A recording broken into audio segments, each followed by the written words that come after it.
Brussels, Belgium, February 28th, 2022. Inside Euroclear's headquarters, lawyers and compliance officers execute the largest asset seizure in human history. $300 billion in Russian central bank reserves, frozen in one day. Not 300 million, 300 billion. Half of Russia's entire foreign exchange reserves immobilized across Western financial institutions within 72 hours of tanks crossing into Ukraine. The money Russia spent decades accumulating to protect itself from exactly this scenario, vaporized by keystrokes in Belgian and European banking systems. But other countries noticed. Every central bank governor on Earth watched Western nations weaponize the global financial system in real time, and the quiet scramble began, not to condemn Russia, to protect themselves, by any means necessary. This was not the beginning of de-dollarization. This was stage 4 of a 5-stage pattern that has destroyed every reserve currency in history. The British pound followed it from 1945 to 1970.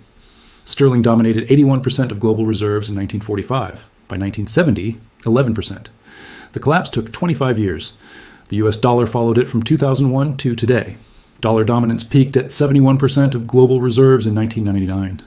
Today, 58%. And the rate of decline is accelerating. In 2022 alone, the dollar's share of global reserves fell at a rate 10 times faster than the average of the previous 20 years. Same pattern, same stages.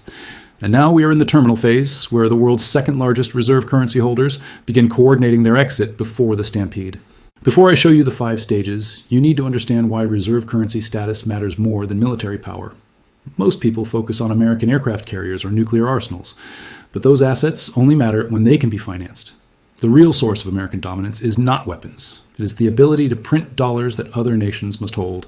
Reserve currency status is the difference between financing deficits with printed money and financing deficits by selling actual assets. Britain learned this in 1956 during the Suez Crisis. London commanded the world's 4th largest military and nuclear weapons. But when the pound came under pressure, when foreign holders threatened to dump sterling reserves, Britain had no choice. Military operations halted. Troops withdrew. Not because Britain lost the battle, because Britain could not finance the war without selling gold and dollars it did not have. Reserve currency status is leverage, and when that leverage disappears, everything else becomes negotiable. The first stage is accumulation through dominance. The dominant power becomes the reserve currency because it is the dominant power. The pound sterling became the global reserve in the 19th century because Britain controlled half the world's trade routes and maintained the largest navy afloat. The same dynamic put the dollar in position after World War II. The United States emerged from the war holding 70% of the world as monetary gold and producing half of global manufacturing output. Bretton Woods formalized what was already inevitable. From 1945 to the late 1990s, dollar dominance was structural. The United States ran the largest capital markets, the deepest government bond market, and the most stable legal system for property rights. Holding dollars was not a political choice. It was rational portfolio management. The second stage is overextension through debt. The dominant power begins borrowing against its reserve status instead of maintaining it through economic superiority. Britain's overextension began after World War I, leaving London with massive sterling liabilities to Commonwealth nations. By 1945, Britain owed £14 billion in sterling balances, more than twice British GDP at the time. But Britain lacked the gold and dollar reserves to honor those claims. So London used imperial power and capital controls to force Commonwealth nations to keep holding sterling even as the currency weakened. The United States followed the same script from 2000 onward. After the dot-com bubble on September 11th, Washington began running structural fiscal deficits financed by foreign central banks. By 2008, foreign investors held 49% of U.S. public debt. These were not commercial transactions.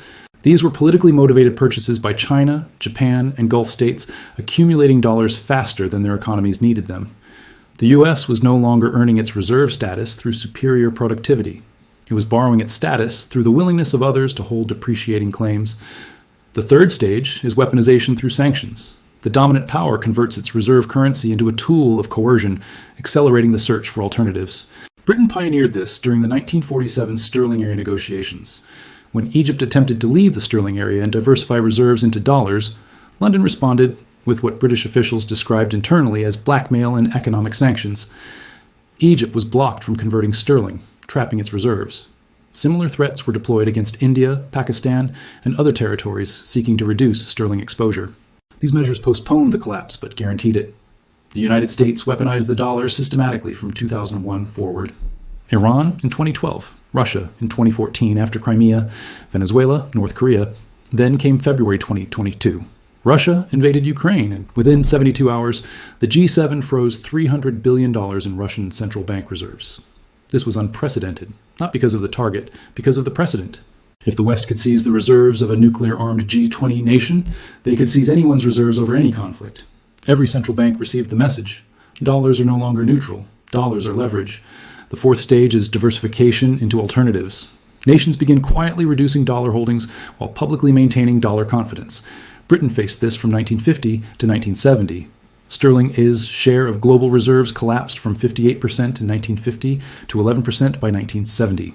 Commonwealth nations that had been forced to hold sterling began converting reserves to dollars and gold as decolonization reduced British leverage. The United States is now in the same position, but the collapse is happening faster. China reduced its dollar reserves from 79% in 1995 to 58% in 2015. China's holdings of U.S. Treasuries fell from over $1 trillion in 2022 to $800 billion by 2024. That is $200 billion in liquidations in 2 years. India, Brazil, and the UAE have opened special accounts to bypass dollar settlement for bilateral trade. In 2023, 90% of Russia-China trade was settled in rubles and yuan, up from 10% in 2015. Iran and Russia settled 95% of their $4.8 billion in trade in rubles and rials. The data confirms the acceleration. In 1999, 71% of global foreign exchange reserves were held in dollars. By 2021, 59%. By 2024, 58%. The decline from 1999 to 2021 took 22 years. The decline from 2021 to 2024 happened in 3 years. The rate of dollar reserve liquidation in 2022 was 10 times faster than the average annual pace of the previous 2 decades. This is not gradual erosion. This is panic diversification. Central banks are buying gold at record pace.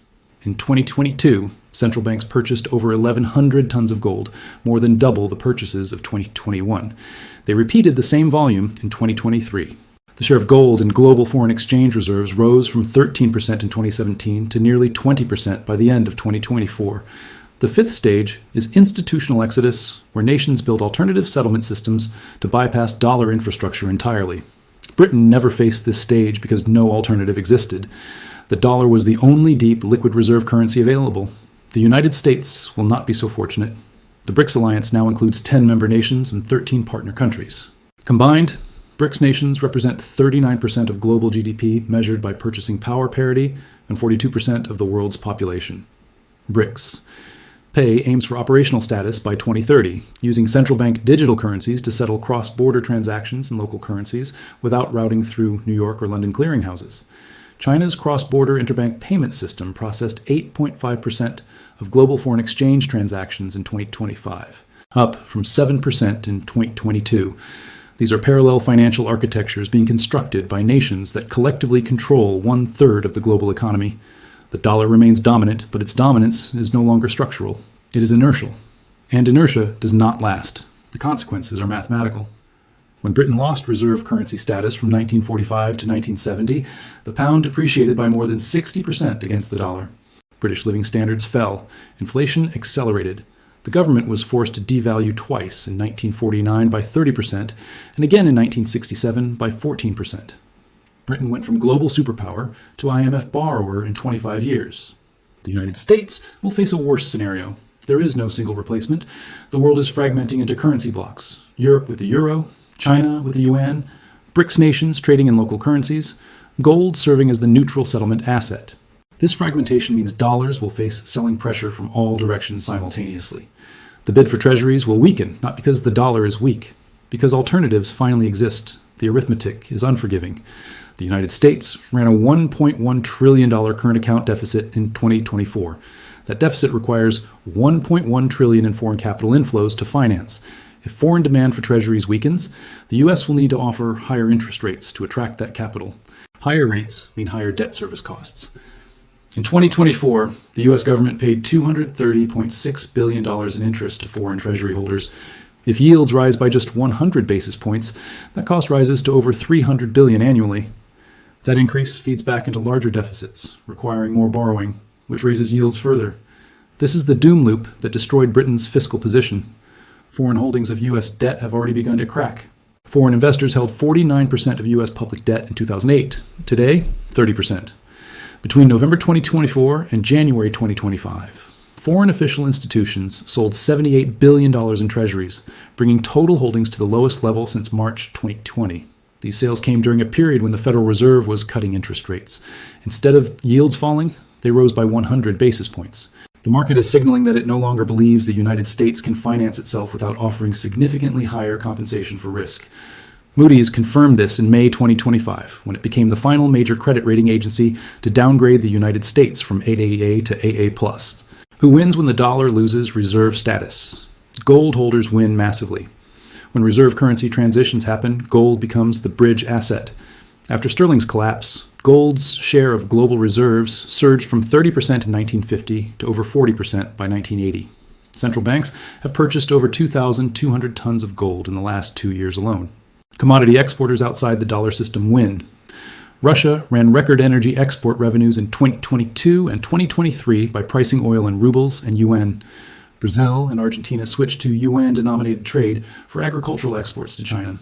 Saudi Arabia and the UAE are moving toward multi-currency pricing for energy. Creditor nations with diversified reserve portfolios win. China holds $2.1 trillion in foreign exchange reserves, only 58% in dollars. Singapore, Switzerland, and Norway have similarly diversified portfolios. They can reduce dollar exposure gradually without triggering crises. Dollar-dependent nations lose everything. Nations that borrowed heavily in dollars will face the worst outcomes. Turkey, Argentina, Egypt, and Pakistan fit this profile. As the dollar strengthens short-term due to safe haven flows during the transition, dollar-denominated debts become harder to service. These nations will face currency crises and defaults. The United States itself loses its most powerful geopolitical tool. Reserve currency status allowed Washington to finance wars, maintain 800 military bases worldwide, and run trillion-dollar deficits without immediate consequence. As that status erodes, those luxuries disappear. Defense spending will require actual tax revenue. Budget deficits will require austerity or inflation. American living standards will decline as import prices rise. This will happen gradually, then suddenly. Sterling's collapse seemed manageable year by year. Then Britain needed an IMF bailout in 1976. The five-stage pattern has destroyed two dominant reserve currencies in the last century. Sterling in 1945, the dollar starting in 2001. Each time, the dominant power believed it was different. Britain thought empire guaranteed sterling's position. The United States thought military dominance guaranteed the dollar's position. Both were wrong. Reserve currency status is not about military power. It is about trust. Trust that the currency will hold value. Trust that reserves will not be weaponized. Trust that debt is sustainable.